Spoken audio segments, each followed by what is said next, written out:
A graça e a paz do Senhor Jesus seja sobre todos nesta noite. Amém, irmãos? Que bom, iremos renascer diante da palavra de Deus.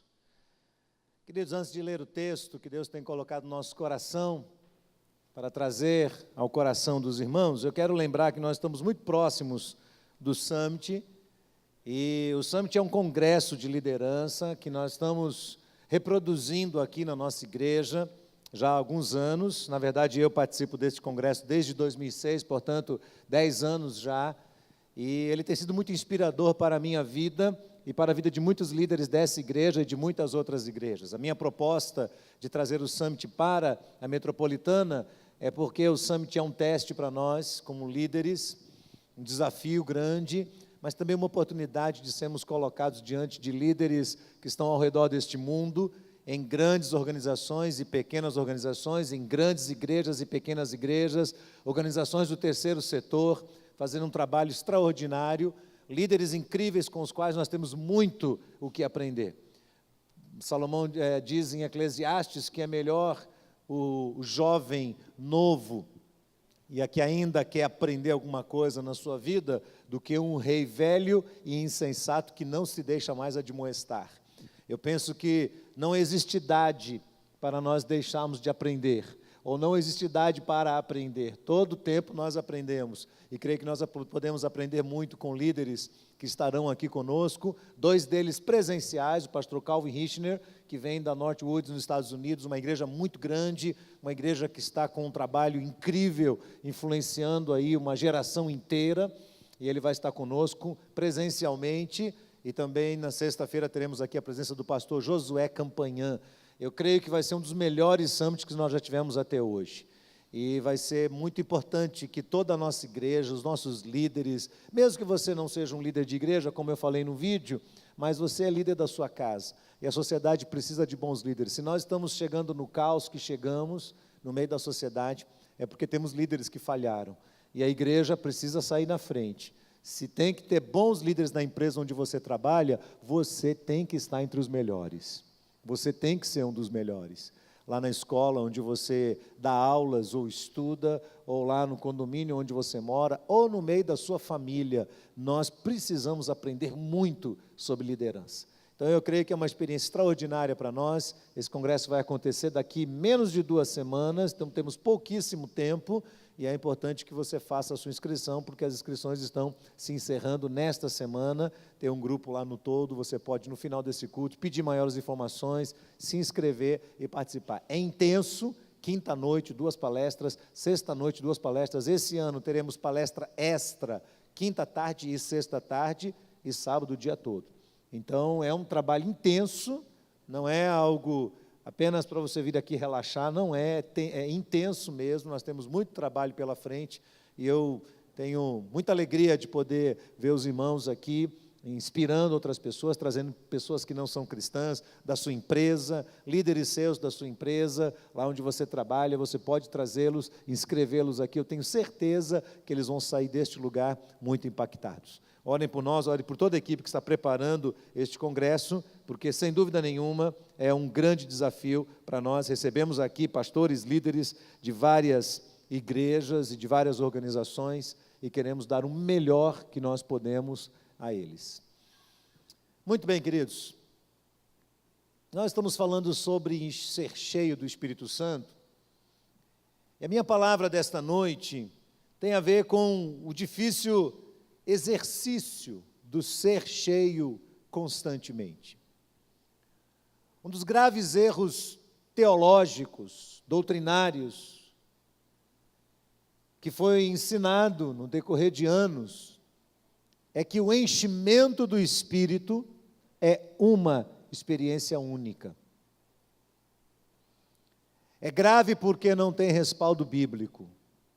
É grave porque traz consequências sérias sobre a vida dos cristãos que entendem o enchimento como uma única experiência, depois da qual estarão permanentemente cheios. Isso não é verdade. A Bíblia mostra que ser cheio é um exercício cotidiano. tem que ser uma vez, e amanhã você tem que ser cheio de novo, e depois de amanhã de novo, e depois de novo, e depois de novo. E se por um momento você abaixa a guarda, você sabe disso, nós somos aquela peneira vazada, que eu disse aqui no início desse mês. Os jovens que procuraram um pastor e disseram, olha, nós queremos ser cheios do Espírito, como fazemos? Ele deu uma peneira na mão deles e disse, vão até o rio, e enchem essa peneira de água. E os jovens foram e encheram a peneira, e encheram, e a água vazava toda, e 2 disseram, não adianta, esse pastor estava enganado, e foram embora, e um ficou ali tentando, até que o pastor chegou, e ele disse, pastor, não tem como, toda vez que eu encho, ela vaza. Ele disse, essa é a natureza da peneira, só existe uma forma de você manter a peneira cheia. Pegou na mão do jovem com a peneira, mergulhou, e disse, enquanto você permanecer com ela mergulhada, ela estará cheia. Essa é a nossa experiência com Deus. Essa é o nosso trabalho, é o nosso grande desafio, o exercício diário, cotidiano, do ser cheio do Espírito Santo de Deus. É uma experiência fácil? Não é, porque demanda diminuir o nosso próprio eu para que o Senhor cresça em nós. Traz sobre nós a responsabilidade da confissão dos pecados, do tratamento da nossa alma, da humildade. Tudo isso é necessário a esse processo. E eu penso que existem muitas coincidências para que a gente consiga entender isso. Existem muitas coincidências entre a nossa vida e a nossa experiência e a vida dos hebreus, lá no Antigo Testamento, quando saíram do Egito, indo na direção da terra de Canaã. Isso tudo é simbólico, nós sabemos. Temos um destino, não alcançamos ainda a terra prometida, temos um libertador, que é Jesus Cristo, e enveredamos pelo nosso deserto, pelas nossas experiências. E a nossa peregrinação neste mundo acaba sendo muito semelhante a peregrinação daqueles homens. Aquela história tão incrível, tão cheia de detalhes, de coincidências, registrada ali em Êxodo, Levítico, Números e Deuteronômio. O povo que tinha ido parar no Egito por causa de José. José foi odiado pelos seus irmãos, foi vendido pelos seus irmãos, e anos depois, 26 anos depois, Deus fez com que aqueles irmãos que o rejeitaram se humilhassem na presença dele, porque Deus tornou José o governador do Egito.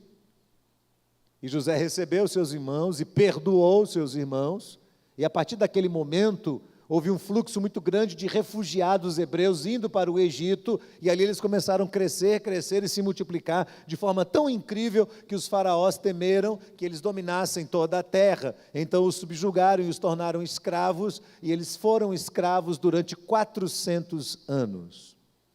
400 anos depois de estarem sendo escravizados duramente ali, debaixo do chicote de Faraó, Deus levanta Moisés, e Moisés tem a incumbência de trabalhar com este povo nesse período transitório, entre o Egito e Canaã.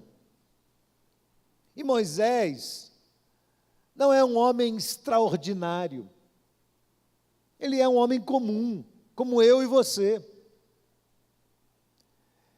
Quando nós olhamos para a vida dele, e a grande responsabilidade que ele trouxe sobre os seus ombros, nós reconhecemos ele como um grande homem, um homem de Deus. Mas quando você lê a história de Moisés, você o enxerga uma pessoa muito simples, um homem simples, manso, mas muito, muito temente a Deus. Moisés tem um temor a Deus invejável, é incrível como este homem gosta de estar na presença de Deus, e ele é desprovido de ambições pessoais. Mas ele tem os seus medos, ele tem que lidar com a vontade de desistir, com as suas próprias resistências. Quando Deus o chama lá diante da sarça ardente, Moisés não aceita logo o chamado de Deus, não, ele resiste, ele não quer, ele tenta fugir, ele tenta transferir para uma outra pessoa. Mas Deus insiste e instala Moisés numa posição chave, como libertador, para enfrentar Faraó.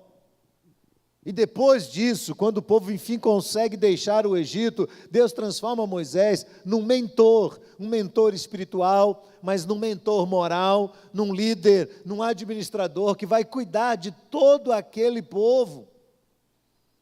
E Moisés é um homem absolutamente normal, como qualquer um de nós. E diante do medo que ele tem, da grande responsabilidade que Deus lhe confiou, não lhe resta outra alternativa, senão fazer o que ele fez, e nós vamos ler aqui agora. O texto que eu quero acompanhar com os irmãos é Êxodo, capítulo 33. Êxodo, no capítulo 33. Eu vou ler todo o capítulo, tem apenas 23 versos, e eu vou ler todo este texto. Queria que você soubesse que este texto está muito, mas muito relacionado, e a história de Moisés, estão muito relacionados ao que Paulo diz em Efésios 5,18. Nós temos repetido esse texto aqui, eu sei que hoje de manhã o pastor Lucas pregou esse texto, Efésios 5,18, que diz: não vos embriagueis com vinho, no qual há contenda, mas enchei-vos do Espírito. E a partir daí ele usa 4 verbos no gerúndio, 4 verbos no presente contínuo. Quais são?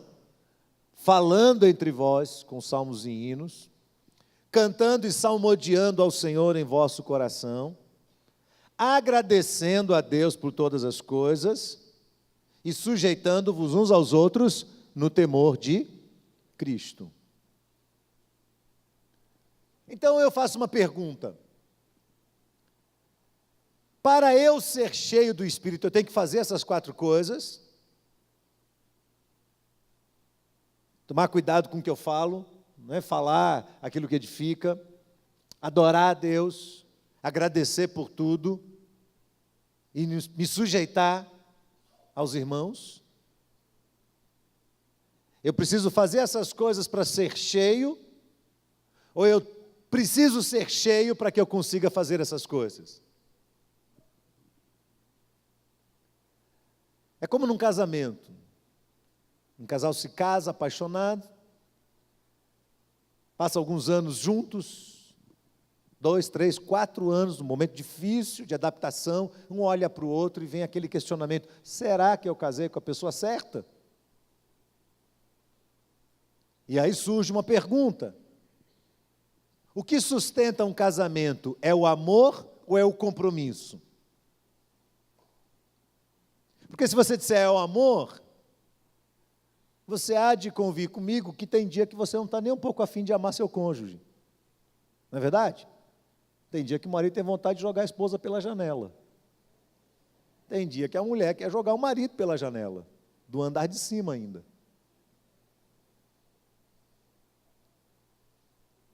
E aí aquela sensação de coração seco. E nessa hora, o que mantém esse casamento é a aliança, o compromisso. Qual é mais importante? Os dois são, porque os dois fazem parte desta vida, desta história. Questionar se nós precisamos falar, adorar, agradecer e nos sujeitar para ser cheio do Espírito, talvez sim. Mas sem ser cheio, você também não consegue fazer essas coisas. Uma coisa está intrinsecamente ligada à outra. E se constitui num grande desafio para as nossas vidas. E a gente precisa se inspirar em alguém. Nós não podemos tratar a espiritualidade como se fosse algo extra-humano que a gente não consegue enxergar em ninguém. Nós dependemos das pessoas e das experiências que as pessoas têm com Deus para entender como é que esse mecanismo funciona, como é que nós podemos viver experiências profundas na presença de Deus. E Moisés é um grande exemplo para mim. Moisés é uma pessoa que faz coisas incríveis. Deus o coloca naquela posição, ele é um homem normal, como qualquer um de nós, mas tem um diferencial nele. Moisés preza por estar mergulhado na presença de Deus, porque ele sabe que se ele não estiver mergulhado na presença de Deus, se a presença de Deus não estiver nele, ele não suporta, ele não consegue cuidar daquele povo, ele não consegue fazer jus às expectativas impostas sobre ele. Ele não consegue ter sabedoria e perspicácia e conhecimento e inteligência para lidar com tantas demandas de todo aquele povo. Ele desiste no meio do caminho. Então, Moisés nos dá um exemplo de como deve ser a nossa relação com Deus. E ele tinha um mecanismo para isso. E está aqui em Êxodo, no capítulo 33.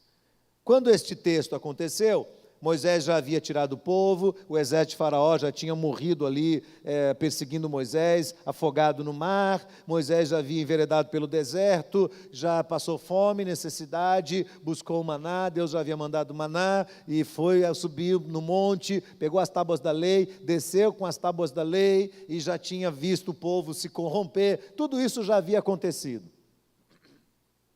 Então o capítulo 33 disse assim: disse o Senhor a Moisés: vai, sobe daqui, tu e o povo que tiraste da terra do Egito, para a terra a respeito da qual jurei a Abraão, a Isaque e Jacó, dizendo: a tua descendência darei essa terra. Enviarei o anjo adiante de ti, lançarei fora os cananeus, os amorreus, os heteus, os ferezeus, heveus e jebuseus. Sobe para uma terra que mana leite e mel. Mas eu não subirei no meio de ti, porque és um povo de dura cerviz, para que eu não te consuma no meio do caminho. Ouvindo o povo essas más notícias, pôs-se a prantear, e nenhum deles vestiu seus atavios, porquanto o Senhor tinha dito a Moisés: dize aos filhos de Israel: és povo de dura cerviz. Se por um momento eu subir no meio de ti, te consumirei. Tira, pois, de ti os atavios, para que eu saiba o que te hei de fazer. Então os filhos de Israel tiraram de si os seus atavios, desde o monte Horebe em diante. Ora, Moisés costumava, presta atenção no que Moisés fazia, Moisés costumava tomar a tenda e armá-la para si, aonde? Fora, bem longe do arraial, longe do acampamento deles. E chamava aquele lugar de tenda da congregação. E todo aquele que buscava ao Senhor, saía para a tenda da congregação, que estava fora do arraial. Mas quando Moisés saía para a tenda, fora, todo o povo se erguia, cada um em pé, à porta da sua tenda. Olhavam pelas costas, até entrar ele na tenda. E uma vez dentro Moisés da tenda, descia a coluna de nuvem e punha-se à porta da tenda, e o Senhor falava com Moisés.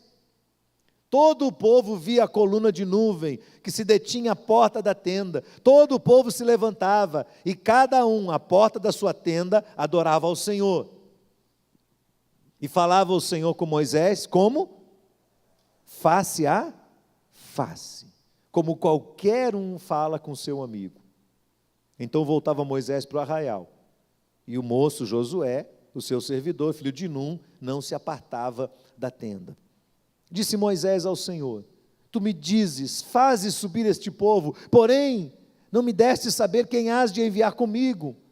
Contudo disseste: conheço-te pelo teu nome, também achaste graça aos meus olhos. Agora, pois, se achei graça aos teus olhos, rogo-te que me faças saber neste momento o teu caminho, para que eu te conheça e ache graça aos teus olhos, e considera que esta nação é o teu povo. E respondeu-lhe o Senhor: a minha presença irá contigo, eu te darei descanso. Então lhe disse Moisés: se a tua presença não vai comigo, não nos faça subir deste lugar. Pois como há de saber que achamos graça aos teus olhos, eu e o teu povo? Não é porventura em andares conosco, de maneira que somos separados, eu e o teu povo, de todos os povos da terra. E disse o Senhor a Moisés: farei também isso que tu dissestes, porque achaste graça aos meus olhos, eu te conheço pelo teu nome. E ele disse: rogo-me que mostres a tua glória. E respondeu o Senhor: farei passar toda a minha bondade diante de ti, proclamarei o nome do Senhor, terei misericórdia de quem eu tiver misericórdia, me compadecerei de quem eu me compadecer. E acrescentou: mas não me poderás ver face a face, porquanto homem nenhum verá a minha face e viverá. Disse mais o Senhor: eis aqui um lugar junto a mim, e tu estarás sobre a penha. E quando eu passar a minha glória, eu te porei numa fenda da pedra, com a mão te cobrirei, até que eu tenha passado. Depois, em tirando a mão, tu me verás pelas costas, mas a minha face não se verá. Que coisa linda a maneira como este homem conversa com Deus. Que profundidade de diálogo. Será que algum de nós aqui teria coragem de dizer a Deus: Senhor, me mostra a tua glória, eu quero ver o Senhor, a face do Senhor, a glória do Senhor? Deus diz: olha, minha mão está sobre você, eu vou te abençoar, eu vou com você. E o povo está rebelde, fazendo um monte de coisas que contrariam o propósito de Deus, a vontade de Deus. E não quer obedecer, e Deus está irritado com aquele povo. Deus está a ponto de destruir aquele povo. E o Senhor diz: olha, eu vou abençoar vocês, eu vou abrir as portas, eu vou liberar o caminho, eu vou tirar os inimigos da frente de vocês, e vocês vão seguir o caminho, e eu vou dar o maná, eu vou dar o alimento, eu vou dar o sustento, mas eu não vou com vocês. E Moisés diz: não, Senhor, por favor, se o Senhor não vai conosco, não nos deixe sair deste lugar, não nos tire daqui.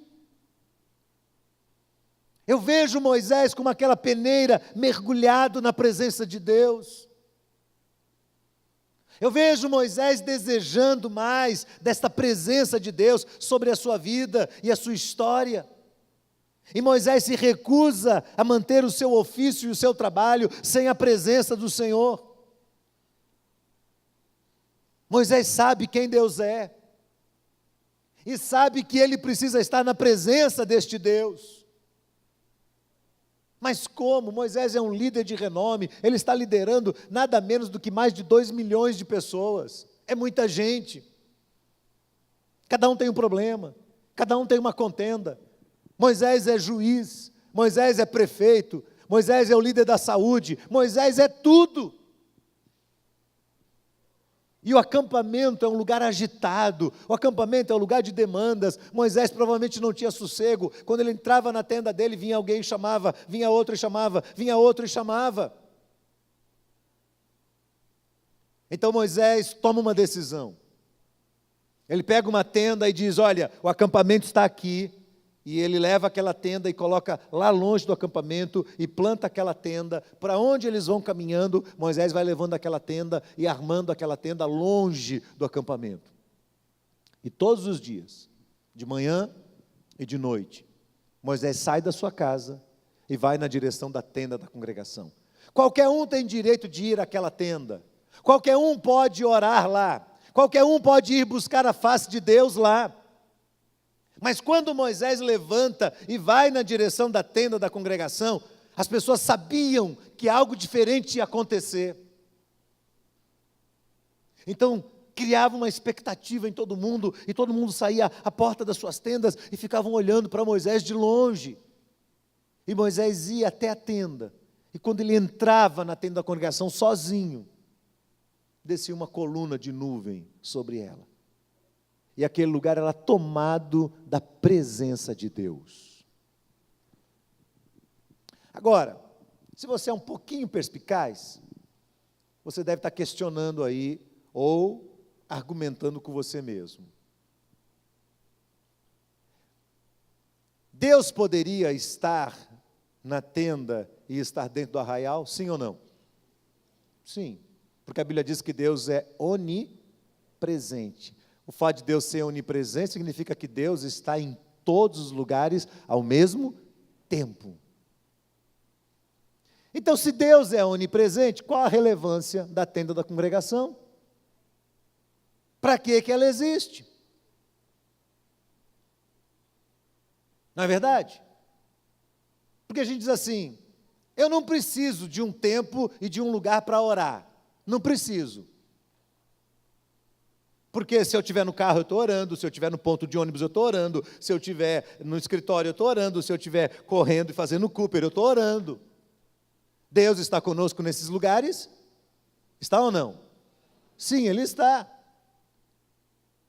Mas Moisés sabe que se ele quiser dar um passo a mais, se ele quiser mergulhar mais fundo, ele precisa de algo que nem sempre nós damos atenção, a exclusividade do momento com Deus. Aquele momento que você mergulha e ninguém vai lá, ninguém ia. Quando Moisés ia para a tenda da congregação, ninguém ia. Só Josué que ia junto e ficava do lado de fora. Moisés entrava sozinho. E todo mundo respeitava isso. Ninguém entrava lá.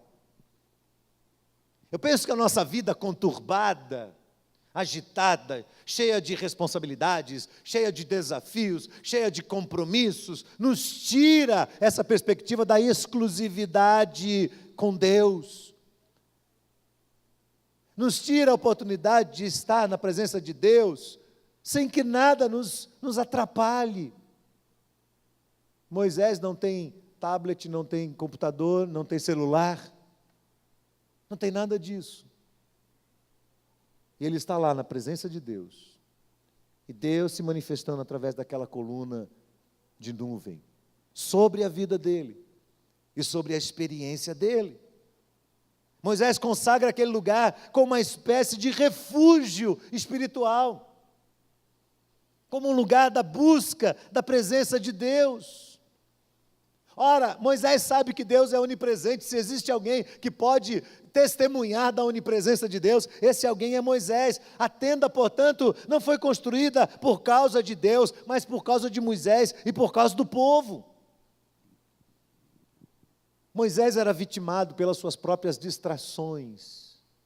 Moisés era vitimado pelos seus próprios interesses, pelas suas próprias preocupações. Eu acho que isso acontece comigo o tempo todo. O tempo todo. As coisas me distraem, o barulho me distrai, o movimento da casa me distrai, o telefone me distrai, as demandas me distraem, a música do vizinho distrai, tudo nos distrai, tudo tira o foco da nossa atenção. Então tinha aquele momento que Moisés dá um basta em todo mundo e diz, não vão atrás de mim. Ah, nós temos problemas. Tchau. E ele vai na direção daquela tenda da congregação, e ali tem experiências profundas na presença de Deus. O texto diz que Deus fala com Moisés de que forma? Face a face. Como você fala com um amigo seu. Face a face. Deus conversa com Moisés. E Moisés ama isso. E é por isso que Moisés suporta uma pressão tão grande, é por isso que Moisés é tão resiliente, é por isso que Moisés vai sendo moldado por Deus. Moisés é um homem comum, mas ele é um homem cheio da presença de Deus. Moisés não é um super-homem, Moisés não é um homem dotado de superpoderes, Moisés é um homem como eu e como qualquer outro homem aqui, mas ali, naquele ambiente de exclusividade, ele vai desenvolvendo a intimidade com Deus Todo-Poderoso, e Deus Todo-Poderoso começa a moldar o coração de Moisés e a moldar nele as características de uma pessoa cheia do Espírito. E Moisés é assim mesmo.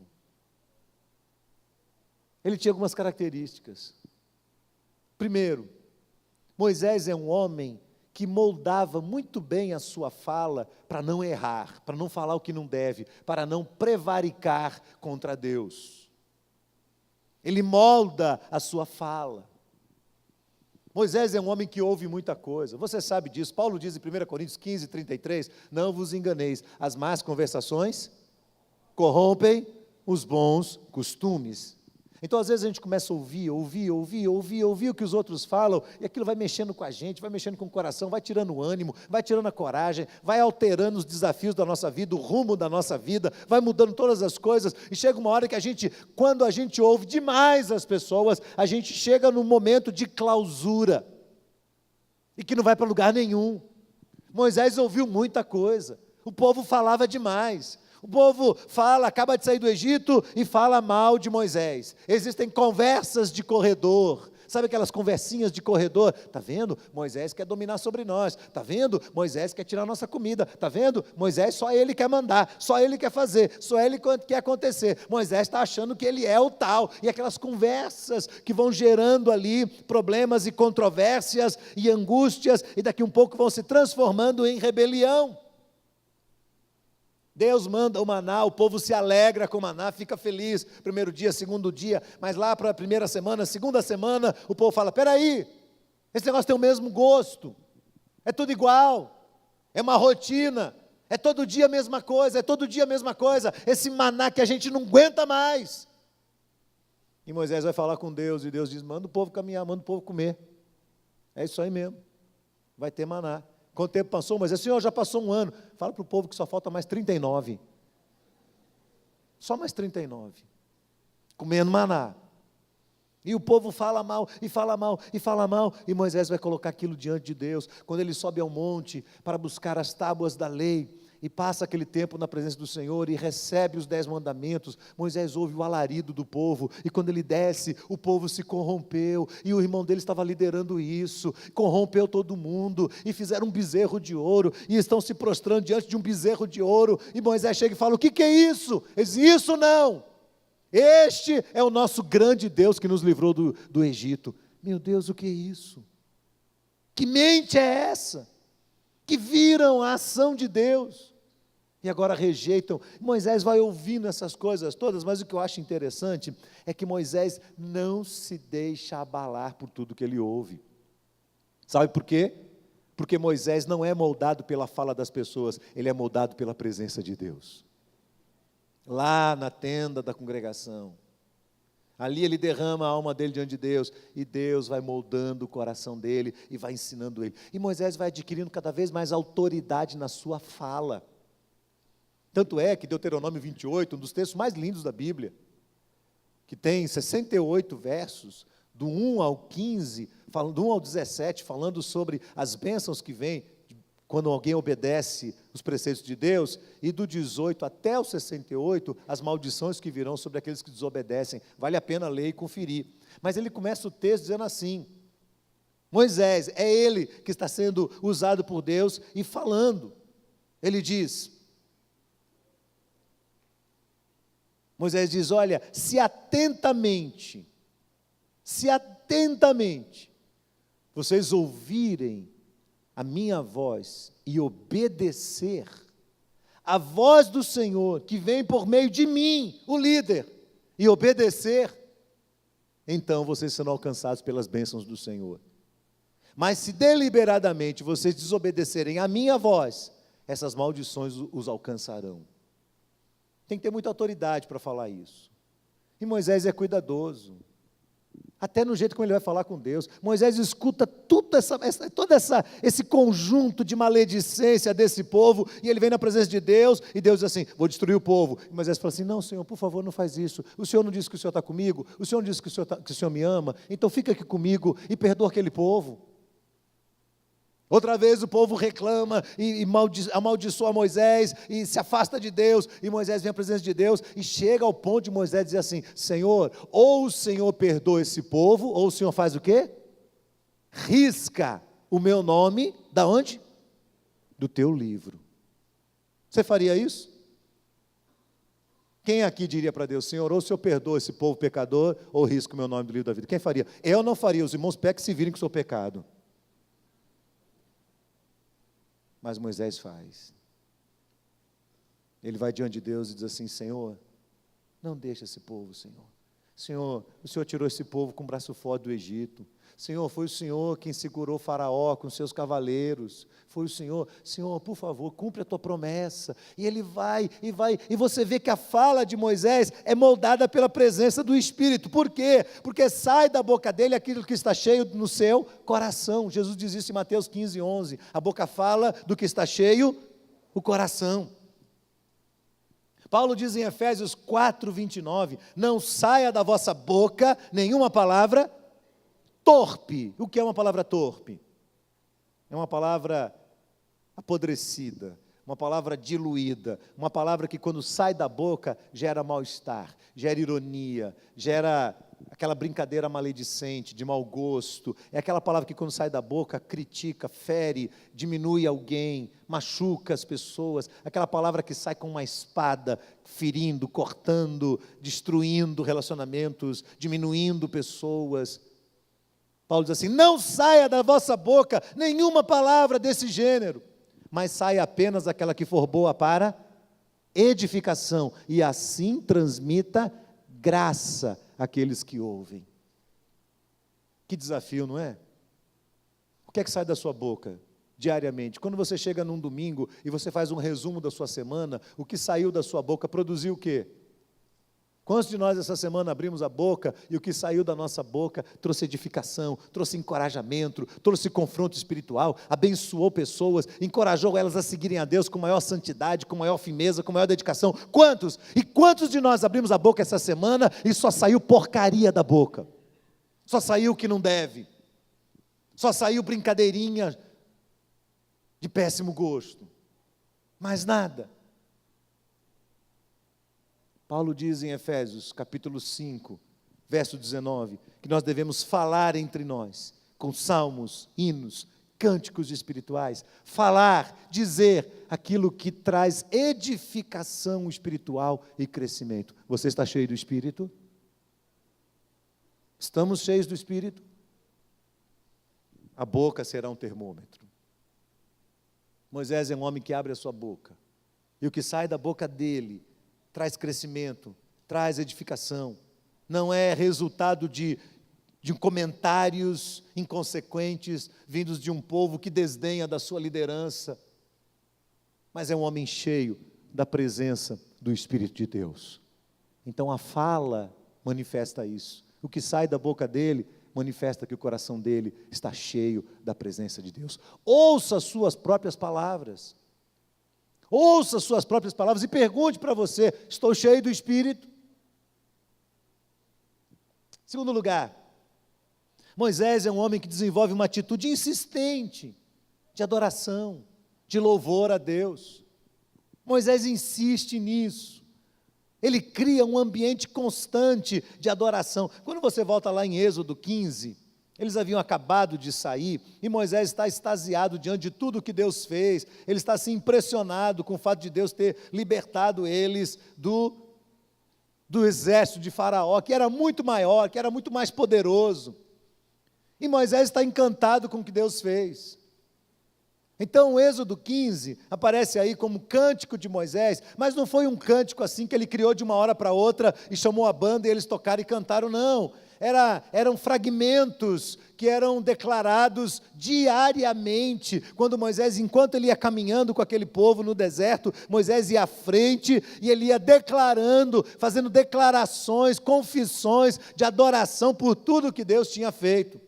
Então ele vai na frente do povo gritando, entoou Moisés aos filhos de Israel o cântico do Senhor, dizendo, cantarei ao Senhor, porque Ele triunfou gloriosamente, lançou no mar o cavalo e o seu cavaleiro. E aí ele vai caminhando, e ele vira para o povo e diz, vamos cantar juntos, o Senhor é a minha força e o meu cântico, Ele me foi por salvação, este é o meu Deus, portanto eu o louvarei, Ele é o Deus de meu Pai, por isso eu o exaltarei. E ele continua caminhando, ele vai, e diz, a tua destra, Senhor, é gloriosa em poder, a tua destra, ó Senhor, despedaça o inimigo, na grandeza da tua excelência, derrubas os que se levantam contra ti e envias o teu furor que os consome como um restolho. E ele continua caminhando, ele vai continuar caminhando e diz assim: o inimigo dizia: perseguirei e alcançarei, repartirei os despojos, a minha alma se fartará deles, arrancarei a minha espada, a minha mão os destruirá. Mas o Senhor soprou o vento e o mar os cobriu, afundaram-se como chumbo em águas impetuosas. Ó Senhor, quem és tu como entre os deuses? Quem és tu, glorificado em santidade, terrível em feitos gloriosos e que opera as maravilhas? E ele continua caminhando, ele vai caminhando e diz: tu os introduzirás e os plantarás no monte da esperança, no lugar que aparelhaste, ó Senhor, para a tua habitação, no santuário, ó Senhor, que as tuas mãos estabeleceram. O Senhor reinará por todo sempre. E ali vai Moisés, à frente do povo, enquanto caminha. Gente, enquanto vocês caminham, adorem a Deus. Enquanto caminham, adorem a Deus. Enquanto vocês caminham, adorem o Deus de vocês. O que é que você faz enquanto você caminha? Xinga o motorista do lado. Xinga a ascensorista do elevador, porque o elevador demorou. Xinga a moça do caixa, porque ela é lerda como uma tartaruga. O que é que a gente faz na nossa peregrinação, irmãos? A gente fica o tempo todo reclamando da vida. A gente fica achando ruim. A gente não desenvolve um espírito de adoração, de louvor. Moisés vai ensinando isso. Olha lá na frente, o verso 20, você vê que vai reverberando, a atitude do líder vai contagiando quem está perto dele. E aí o verso 20 diz que a profetisa Miriam é irmã de Moisés, e Arão, os dois são irmãos de Moisés. Miriam toma um tamborim, e ela junta as mulheres, e as mulheres saem atrás delas, cantando e dançando, e tocando. E Miriam respondia: cantai ao Senhor, porque gloriosamente triunfou e precipitou no mar o cavalo e o seu cavaleiro. Você percebe isso? É um ambiente de adoração. Moisés faz isso, ele é um homem cheio do Espírito, então ele estimula as pessoas a serem cheias do Espírito através da adoração também. Você quer ser cheio do Espírito? Paulo diz em Efésios, no capítulo 5, verso 19, louvando e salmodiando ao Senhor no vosso coração. Irmãos, o louvor liberta. A adoração molda o nosso pensamento. A adoração retroalimenta a nossa mente com um sentimento positivo em relação a essa vida, por pior que ela seja, e não nos deixa dar vazão às murmurações, às reclamações. No geral, essa é a nossa tendência, olhar para tudo nessa vida sempre numa perspectiva muito negativa, muito pessimista, sempre de suspeita, sempre de desconfiança, sempre de rigor, inflexível. Essa é a nossa tendência. E a gente começa a pensar, e o nosso pensamento aos poucos vai se transformando em maledicência. E às vezes a maledicência sai pela boca. E às vezes não sai pela boca, mas fica aqui, rodando a nossa cabeça. E a gente começa a olhar para as pessoas, suspeitando de todo mundo, pensando mal de todo mundo. De repente todo mundo é inimigo, todo mundo está perseguindo, ninguém presta, ninguém faz nada certo. E a gente começa a olhar para as pessoas, e a gente não consegue mais suportar ninguém. Falta adoração na nossa vida. Falta adoração na nossa história. E Moisés é um homem que estimula isso. Terceiro lugar, adoração vem acompanhada da gratidão. E Moisés é um homem moldado, que aprende a dar graças, e ele ensina a dar graças também. Dá uma olhadinha em Deuteronômio, capítulo 8.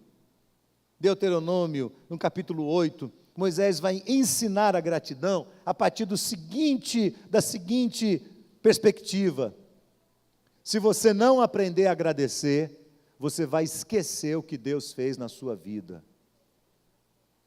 Vou repetir isso. Se você não aprender a agradecer, você vai esquecer o que Deus fez na sua vida.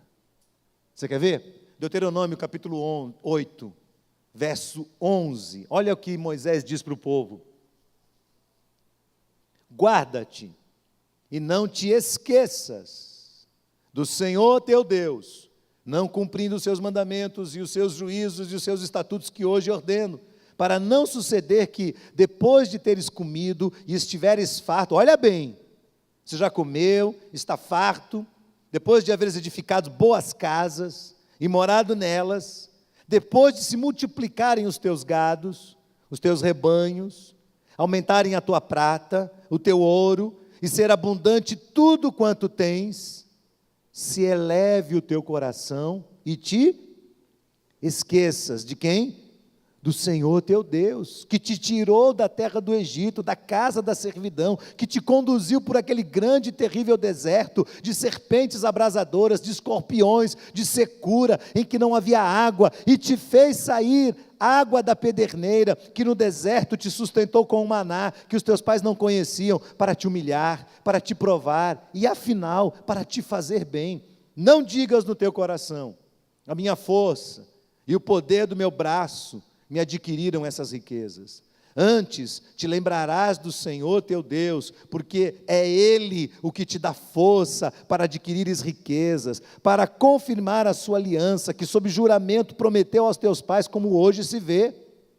Se te esqueceres do Senhor teu Deus, e andares após outros deuses, e os servires, e os adorares, protesto hoje contra vós outros, que perecereis, como as nações que o Senhor destruiu de diante de vós, assim perecereis, porquanto não quisestes obedecer à voz do Senhor, o vosso Deus. Moisés está preocupado que o povo esqueça o trabalho de Deus, a intervenção de Deus. Não é essa a nossa tendência? Na hora do aperto, a gente corre para a oração. E quando as coisas melhoram, a gente deixa de adorar. Na hora do aperto, a gente faz votos a Deus.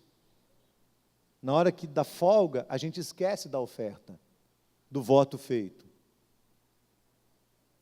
Essa é a nossa tendência. É esquecendo as coisas extraordinárias que Deus fez na nossa vida e na nossa história. A ingratidão e o rápido esquecimento são a nossa regra, são os furos da nossa peneira. Davi diz assim no Salmo 103, verso 2: bendize, ó minha alma, ao Senhor, e tudo que há em mim, bendiga ao seu santo nome. Bendize, ó minha alma, ao Senhor, e não te esqueças de nenhum dos seus benefícios. Você tem que dizer para a sua alma: minha alma, não esquece, não esquece. Então aprenda a agradecer, agradeça a Deus o que você tem hoje, louve ao Senhor pelo que você tem, e não fique reclamando pelo que você não tem. Esse é o nosso grave pecado. Nós não percebemos que Deus nos submete a experiências, a esse deserto árido, cheio de serpentes, cheio de secura, cheio de problemas, de dificuldades, e Deus nos coloca lá para dizer assim: será que o nosso coração vai aprender a confiar nele e agradecer pelo que tem, e não ficar reclamando pelo que não tem? Ô geração essa nossa, irmãos, ô geração essa nossa, que não está satisfeita com nada, tudo é ruim, nada é bom, nada presta, nada alcança o coração, nada alcança as expectativas. As pessoas estão doentes, porque não aprenderam a agradecer a Deus as bênçãos que tem. Deus tem abençoado você, sim ou não? Tem abençoado pouco ou muito sua vida? Você tem agradecido na mesma proporção? Você é uma pessoa cheia do Espírito Santo? Você é uma pessoa cheia do Espírito? Porque Efésios 5:20 diz: dando graças a tudo a nosso Deus e Pai, agradecendo, para não esquecer o que Deus tem feito por nós. Você está cheio do Espírito? Quarto e último, verso 21, Paulo diz: sujeitando-vos uns aos outros no temor de Cristo. Como é difícil nos sujeitar uns aos outros. É ou não é, irmãos? É ou não é difícil? Sujeição tem a ver com estar debaixo de. É o contrário da nossa geração. A geração diz: não, você tem que estar acima. A Bíblia diz: não, fique abaixo dos irmãos. Sujeite-se uns aos outros. Sujeite-se aos líderes. Sujeite-se aos governantes. Sujeite-se às autoridades instituídas por Deus. Sujeitem-se aos seus pastores e líderes espirituais. Sujeitem as mulheres aos maridos. Sujeitem os filhos aos pais. Sujeitem-se. Estejam debaixo de sugestão. Mas a gente tem um espírito muito forte, não é? A gente tem um espírito assim muito rebelde. A gente tem um espírito muito inquieto. A maioria de nós é assim: eu não aceito que ninguém venha dizer o que eu tenho que fazer. Eu não gosto de críticas. Eu não gosto que as pessoas cheguem e falem assim: o serviço que você está fazendo está errado. Como é difícil ouvir crítica. Agora eu vou confessar que meu pecado: eu sou assim. Eu detesto que as pessoas venham dizer o que eu estou fazendo de errado. Tem mais alguém além de mim aqui? Nós não queremos nos sujeitar. Nós não queremos que alguém diga para nós o que a gente tem que fazer. Agora, vamos olhar para a vida de Moisés? Moisés é um homem consagrado a Deus. Moisés é aquela peneira mergulhada no Espírito de Deus. Então, ele não quer dominar ninguém. Ele podia simplesmente usufruir dessa posição de um líder de 2 milhões de pessoas e fazer uma revolução, mas ele não quer. Quando Moisés é chamado, ele resiste. Moisés é colocado como líder sem querer ser líder. Ele não tem instinto de dominação. Oswald Sanders, no seu livro Liderança Espiritual, diz que os grandes líderes de Deus não tinham vontade de liderar. Não queriam dominar as pessoas, não queriam estar sobre os outros. Mas Moisés sabe ser submisso. E sabe lidar bem com quem está submisso a ele. E claro, não demora muito e as pessoas começam a se revoltar contra Moisés. E acontece aquela grande rebelião de Coré, em que 23 mil morrem num só dia, picados por serpentes, engolidos pela terra, porque se levantam contra a liderança de Moisés. E era de se esperar que isso acontecesse, isso sempre aconteceu, na história humana toda, sempre as pessoas se rebelaram contra lideranças. O que talvez Moisés não esperasse, é que viesse uma oposição de quem estava mais perto dele. Abrem aí, Números no capítulo 12, volta um pouquinho, em Números no capítulo 12, preste bastante atenção nesse texto. Números, no capítulo 12.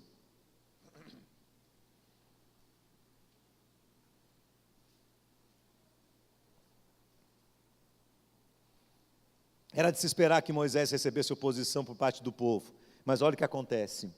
Miriam e Arão, 2 pessoas que Deus colocou do lado de Moisés, seus irmãos de sangue, se levantam contra ele. Falaram Miriam e Arão contra Moisés, por causa da mulher cuxita que ele tomara, pois havia tomado uma mulher cuxita para se casar. Então disseram, olha a fala de Miriam, porventura tem falado o Senhor somente por Moisés? Olha a fala dela. Não tem falado também por nós? Lembra que eu li o texto agora há pouco de Miriam e disse que ela era o quê? Quem leu? Quem prestou atenção? Profetiza. O que uma profetisa faz? Profetiza. Ela fala da parte de Deus. Então Miriam se levanta e fala assim, Deus só fala com Moisés, é? É só com ele? Não fala também através de mim? Olha o coração. Olha a diferença de alguém que está mergulhado e alguém que está fora da presença do Espírito. Está fora. Então ela se revolta. Não tem falado também por nós? E o texto diz, o Senhor, o quê? Ouviu o que ela falou. Tome cuidado com o que você fala, porque a Bíblia diz que Deus ouve aquilo que sai da nossa boca. Deus ouviu a fala dela. Era o varão Moisés, muito manso, mais do que todos os homens que havia sobre a terra.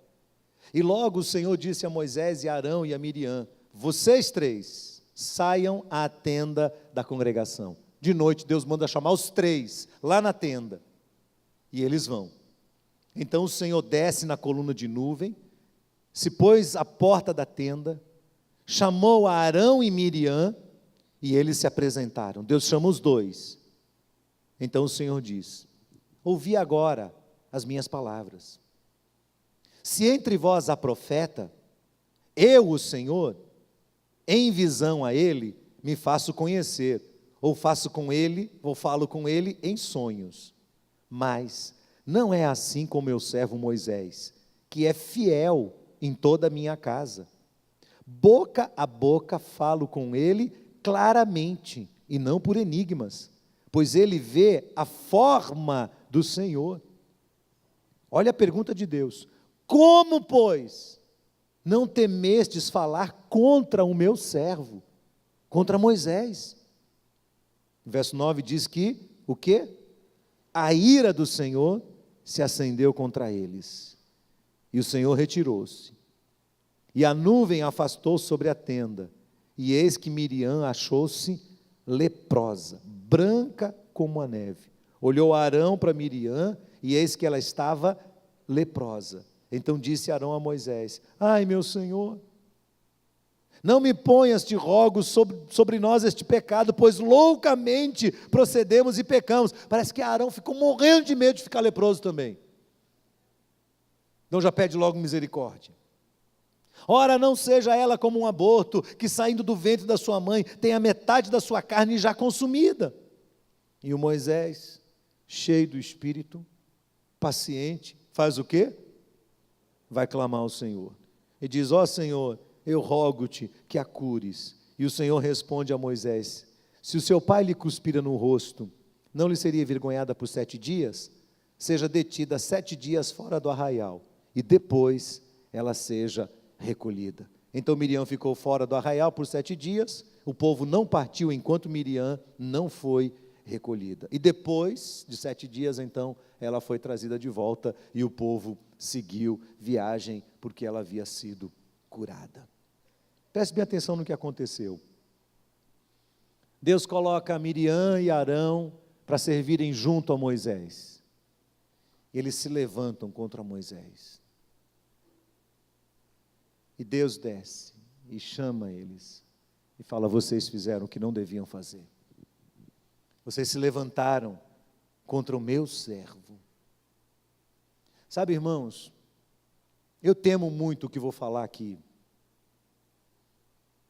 porque eu acho que muitos pastores e líderes espirituais usaram e abusaram da sua autoridade espiritual para dominar pessoas e para fazer o que bem queriam com elas.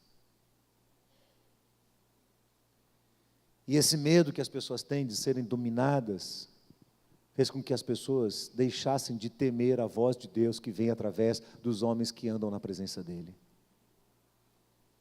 Nós estamos vivendo dias de muita confusão, tem muita gente falando em nome de Deus, muita gente abrindo sua boca. Tome cuidado, conheça bem, ande bem, lado a lado, com quem teme ao Senhor, mas nunca se levante contra um homem que anda na presença de Deus. Nunca se levante, porque isso acontece aqui no Antigo Testamento, mas isso também acontece no Novo Testamento. Parece ser uma regra de Deus. Por isso, a ordem de Deus lá em Efésios 5:21 ecoa clara aos nossos ouvidos: sujeitai-vos uns aos outros no temor de Cristo. Sujeite-se de bom grado, as mulheres aos seus maridos, os maridos amando suas mulheres, os filhos obedecendo e honrando seus pais, os pais exercendo a disciplina e a correção com amor aos seus filhos, os servos obedientes aos seus patrões, os cidadãos obedientes às autoridades instituídas no governo. Sujeitai-vos uns aos outros no temor de Cristo. Isto tem a ver com uma pessoa cheia do Espírito Santo. Você está cheio do Espírito? Você está cheio do Espírito? Uma pessoa cheia do Espírito fala o que convém. Uma pessoa cheia do Espírito desenvolve um espírito de adoração insistente, responde às pressões da vida com adoração. Uma pessoa cheia do Espírito tem um coração grato, que não se esquece do que Deus fez. Uma pessoa cheia do Espírito se submete a quem Deus colocou sobre a nossa vida e a nossa história. Você está cheio do Espírito? Eu vou chamar a equipe de louvor aqui, eles vão cantar um cântico que vai nos ajudar a processar isso melhor. Nós somos colocados na presença de Deus para aprender a falar, a adorar, a agradecer, a submeter. Se nós não estamos conseguindo essas coisas, isso é um sinal de que a nossa peneira não está mergulhada de verdade na presença do Espírito, e nós precisamos de uma tenda da congregação. Aliás, eu queria te perguntar isso agora. Você tem uma tenda da congregação? A senhora pode dizer assim: não, a minha tenda da congregação é a pia de lavar louça. Pode ser. Não, enquanto eu estou lavando louça, estou falando com Deus. Deus está ouvindo? Está. Claro que está. Mas qual é a hora que não tem outra coisa para você fazer? Não tem outra coisa. Você tira tudo da frente assim, ó, tudo. E é só você e o Senhor. Só você e Deus. texto diz que quando Moisés subia na presença de Deus e vinha falar com o povo, seu rosto resplandecia, ao ponto de ele ter que colocar um véu, porque resplandecia o rosto dele, a imagem dele. As pessoas sabem quem é o homem que esteve na presença de Deus, quem é a mulher que esteve na presença de Deus. Você esteve na presença de Deus essa semana? Ah, mas Deus é onipresente. É, claro que é, ele estava dentro do arraial, mas você saiu do arraial e foi para a tenda da congregação. A Bíblia diz que Jesus abriu diante de nós um novo e vivo caminho, que Ele é o nosso supremo sacerdote, e que por causa de Jesus, nós temos livre acesso à presença de Deus. Não precisamos de tabernáculo, mas a tenda não é um tabernáculo. A tenda é o lugar da exclusividade, é o lugar do coração apaixonado, é o lugar do coração que se submete a Deus, é o lugar do coração que diz: Senhor, se a tua presença não for comigo, não me deixe sair desse lugar. O que você tem planejado para a sua vida? Você tem um novo emprego para começar? Você tem um casamento próximo? Você tem um novo objetivo de vida? Uma mudança para um outro país, para um outro estado? Uma mudança de emprego? O que é que você está projetando para a sua vida? Se o Senhor não for com você, não vá. Se a presença de Deus não for com você, não sai de onde você está. Então tem que cair para dentro da tenda da congregação e buscar a face do Senhor, e orar, e clamar, e buscar, e de novo, e de novo, e de novo, e não ser uma alternativa apenas para resolver problemas, mas ser um estilo de vida que transforma o seu coração e permite que eu e você sejamos verdadeiramente cheios do Espírito Santo de Deus. Baixe sua cabeça, feche seus olhos, ouça a oração que vai ser cantada aqui nesse lugar. Veja o coração de alguém que se posiciona diante de Deus e diz assim: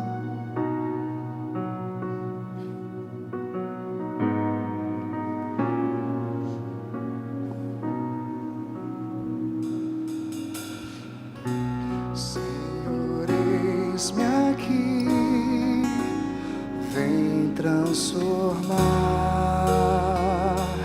meu ser no fluir da graça que encontrei em ti.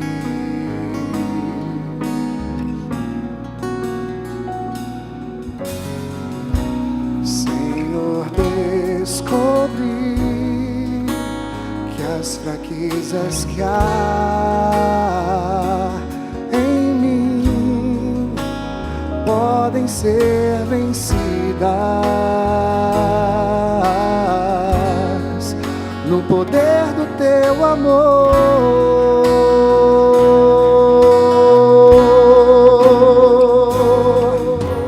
Junto a ti, teu amor me envolve,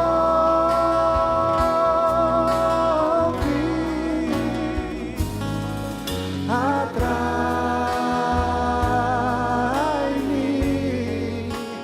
pra o teu lado estar.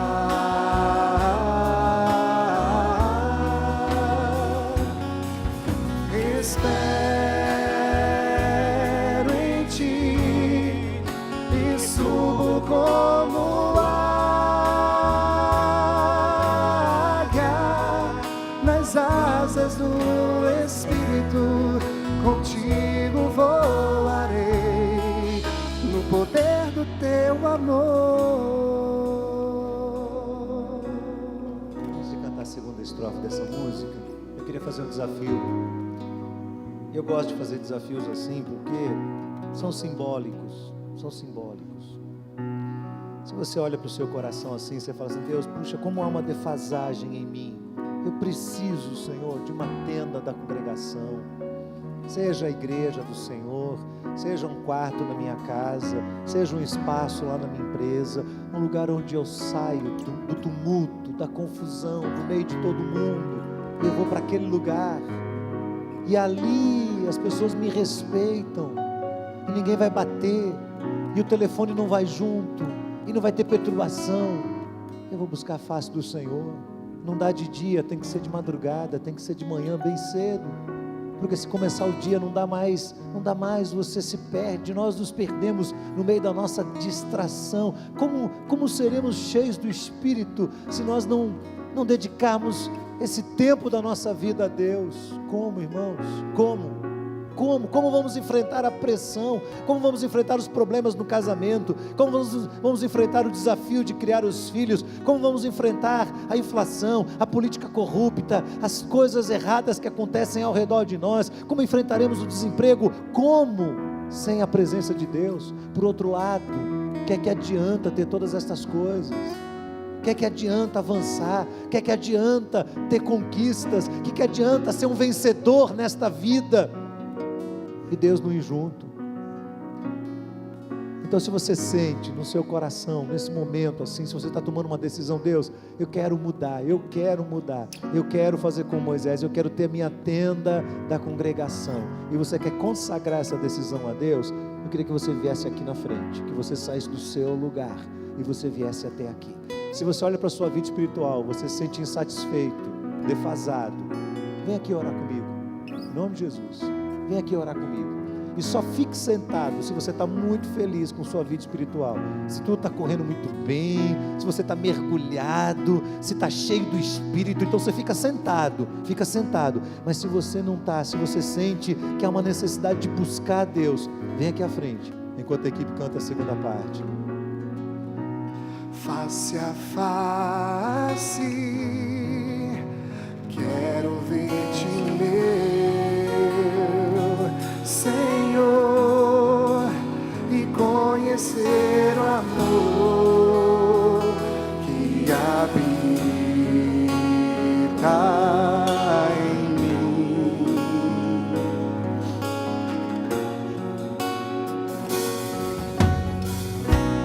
Vem renovar minha mente em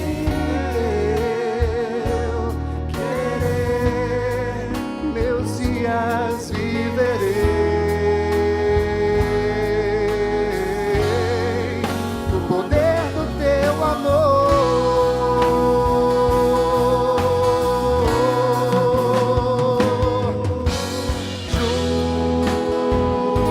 junto a ti, teu amor me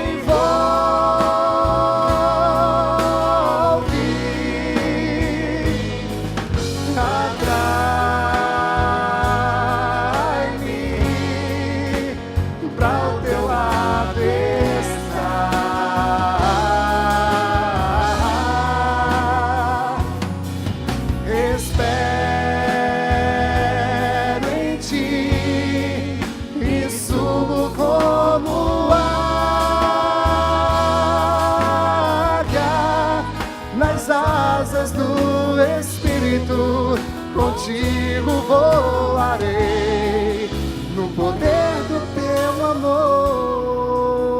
Queria que você estendesse sua mão assim, abra suas duas mãos diante de Deus. Vamos falar com o Senhor neste momento. Senhor, nós te bendizemos pela tua palavra, Senhor, que nos ensina o caminho da vitória neste mundo, a graça de estarmos na presença do Senhor, mergulhados no teu Espírito, para conseguir vencer todos os desafios, as demandas, as exigências desta vida.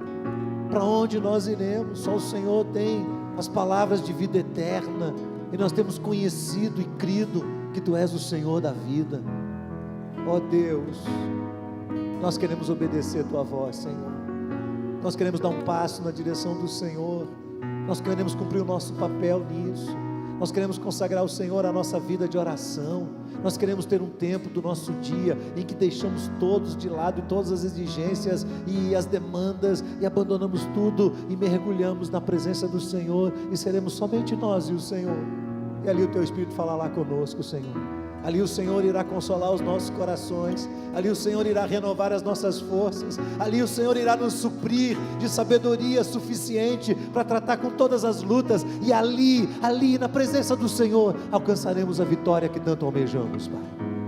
Derrama a Tua graça sobre cada um de nós, Senhor, as decisões que temos feito diante do Senhor. Aqueles que aqui estão dizendo: ó Deus, eu tenho que melhorar, eu tenho que mudar, eu tenho que tomar uma postura na minha vida, as coisas não podem permanecer mais como estão, as coisas precisam ser diferentes na minha experiência com o Senhor, eu não posso me acostumar a esta vida medíocre, a este cristianismo parco, pequeno, diminuído. Não, eu quero mais do Senhor, eu quero ver face a face do Senhor, eu quero mergulhar na tua presença, buscar a presença do Senhor através do Senhor Jesus, e receber do Senhor a graça, o poder, a autoridade, a força necessária para voar, para vencer neste mundo e para honrar ao Senhor com a minha vida, Senhor. Toma o teu povo nas tuas mãos nesta noite, cada um que aqui está. Se há alguém aqui à frente, Senhor, vindo aos pés do Senhor, porque abandonou o teu caminho, já ouviu o teu evangelho, já conheceu tua graça e deixou o Senhor, mas hoje está aqui arrependido, recebe para a glória do Senhor em nome de Jesus. Abençoa cada vida que aqui está, cada pessoa que está nos vendo e nos ouvindo neste momento, Senhor, que a tua graça esteja sobre nós de maneira tão profunda e que o Senhor testifique a tua palavra por meio do teu Espírito no coração de cada um de nós. É o Senhor que está falando conosco e nós queremos dar ouvidos ao Senhor, queremos te obedecer e andar na tua presença, Senhor. Olha para o teu povo nesta noite, toma as nossas decisões nas tuas mãos, nós nos consagramos ao Senhor, nós nos colocamos na presença do Senhor. Bendito seja o Deus de Israel, bendito seja o Senhor, que não recusa a nossa oração e não afasta de nós a sua graça. Nós te exaltamos, Senhor, que o teu amor, a graça bendita de Jesus Cristo e a comunhão perfeita do Espírito Santo de Deus seja profundamente derramada sobre todos, para a glória do Senhor, em nome de Jesus. Amém, amém, amém. Deus abençoe, queridos. Vamos em paz em nome de Jesus. Eu vou estar aqui com os pastores. Se você quer entregar sua vida a Cristo, venha falar conosco aqui, nós vamos orar por você. Deus abençoe, uma boa semana para todos. Vamos em paz em nome de Jesus.